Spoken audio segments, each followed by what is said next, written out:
ఉన్నట్లయితే ఏపీలో మరొక ఘోర ప్రమాదం సంభవించింది. ఘోర రోడ్డు ప్రమాదం. టిప్పర్ ఢీకొని ముగ్గురైతే మృతి చెందిన ఘటన ఆంధ్రప్రదేశ్లో చోటు చేసుకుందనమాట. వివరాల్లోకి వెళ్ళినట్లయితే కడప జిల్లాలో ఘోర రోడ్డు ప్రమాదం చోటు చేసుకుంది. శుభకార్యానికి వెళ్ళి వస్తున్న ఓ కుటుంబం మృత్యువాత పడింది.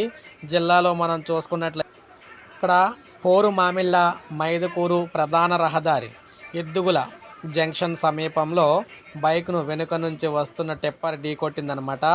ఈ ప్రమాదంలో ఒకే కుటుంబానికి చెందిన శ్రీనివాసులు రెడ్డి, ఆయన భార్య అరుణ, కుమార్తె పవిత్రలు అక్కడికక్కడే మృతి చెందడం అయితే జరిగిందనమాట.